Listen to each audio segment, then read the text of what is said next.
next speaker is Sofia Ali Khan.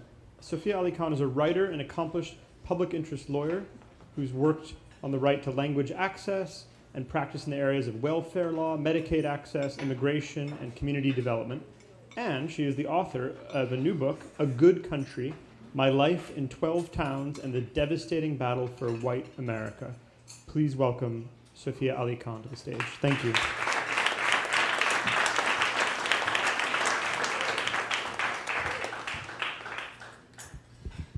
So Doug Rushkoff really did do stand-up, huh? In December of 2015, I was the not-so-young mother of 2 young children.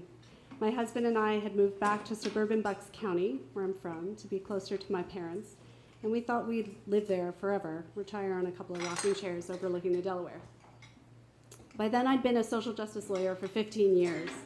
I'd worked in some of America's most impoverished neighborhoods for some of America's most vulnerable communities.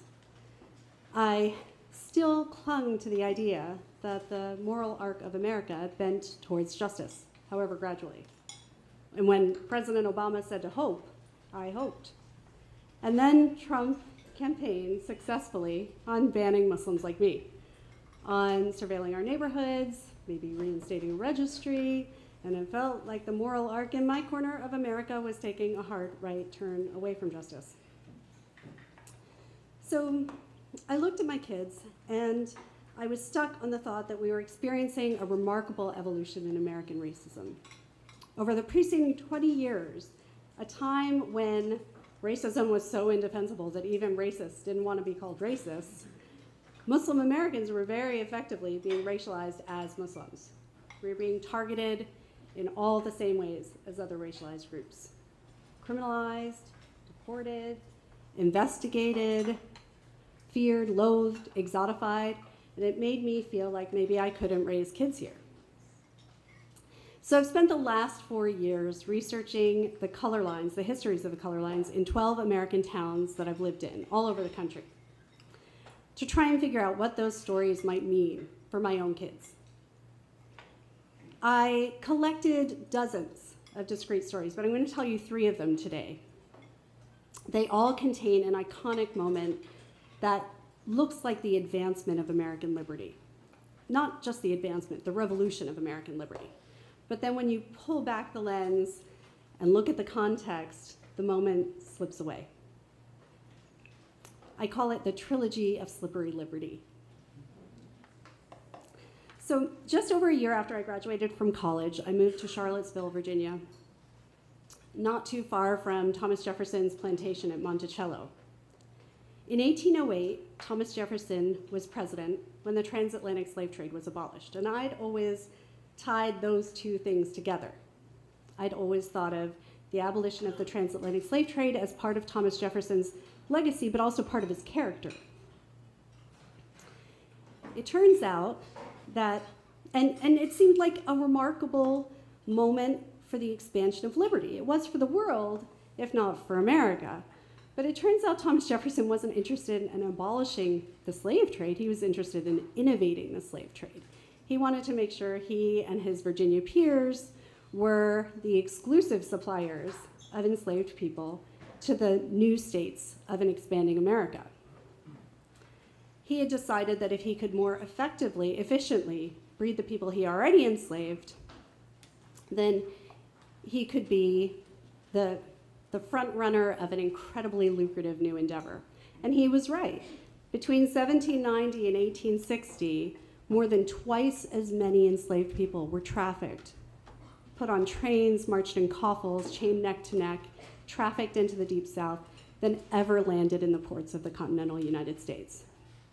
In this larger picture of Jefferson's interests, the moment of liberty feels fleeting. Before I moved to Charlottesville, I went to Little Rock, Arkansas to be a community organizer. And when I went there, the only thing I knew about Little Rock, Arkansas was the iconic battle to desegregate Central High School. And it's true, the brave Little Rock Nine, under the fearless guidance of Miss Daisy Bates, did indeed spend an entire academic year at Central High. But the very next year, Governor Orville Faubus closed all of the public schools in the city. During that year, he and the other state and municipal leaders began to plan. And then they spent 2 decades and a lot of federal money, something like $28 billion, building a highway, like a wall through the city. They planned and supported a western suburban enclave in the western part of the city that's now 40% of modern Little Rock. They built a public school there, staffed by all white teachers. And in the eastern part of the city, they used a bunch of urban redevelopment money, urban renewal money, to demolish black middle-class houses and build a public school staffed by all black teachers. So today, more than 60 years after that battle to desegregate Central High, Little Rock is substantially more segregated than it was in the 1950s, because 8 lanes of concrete and asphalt split the city. So when I was in college, I won a scholarship to go to a summer school for designing society, connected social justice work with art and activism. But it was in Sioux Falls, South Dakota. South Dakota has been much more recently in the national headlines in 2016 as the site of the Standing Rock protests of the Dakota Access Pipeline. Americans turned to focus on indigenous people and their interests for the first time in 45 years, or maybe ever. We learned that the Dakota Access Pipeline goes under the Oahe Reservoir, which is the only source of clean drinking water for the people on that reservation. We learned that it causes all kinds of issues, increased cancer rates, increased mortality rates, all kinds of terrible health outcomes. But the protests themselves were incredible. They brought all kinds of national attention, new kinds of solidarity, innovations in Native-led organizing, and significant legal victories. The problem is that the Standing Rock Reservation only came into existence because the US government breached the 1868 Treaty of Fort Laramie, which promised half of South Dakota, not these scattered reservations that are all over South Dakota today. The half of South Dakota that the treaty promised included the Black Hills. That treaty only came into existence because the US government had already breached a previous Treaty of Fort Laramie in 1851 that promised all of South Dakota, Wyoming, Nebraska, and parts of 3 other states. In 1980, the Supreme Court decided, after decades of litigation, that the US government had unlawfully taken the Black Hills without compensation to the Haudenosaunee, the larger group to which the Standing Rock residents belong. They ordered $17.5 million in restitution to the Haudenosaunee. But for context, a single gold mining company in the Black Hills had extracted $18 billion worth of ore in the 126 years before that litigation. So the Haudenosaunee, for good reason, said, no thank you, we'd like our land back, please.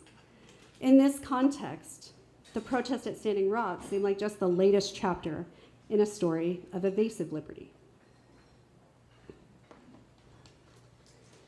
So as I studied and I found more and more of these curated pearls, these moments of liberation that in context seemed less valuable, I realized I'd been sold a whole necklace of them as the full story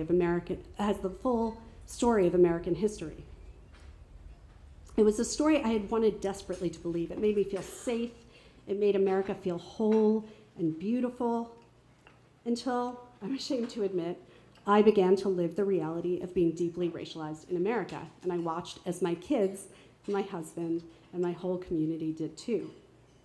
It took that shift in personal experience to make me begin to research and figure out that we yet live in a deeply segregated and apartheid nation with an unbroken legacy of the forced migrations of brown and black people, with a fair number of white Americans still acting and voting like embattled colonizers. That was enough to convince me that I wanted something different for my own kids. So what's the something different? Well, in 2017, this is gonna sound like a cliche, we moved to Canada.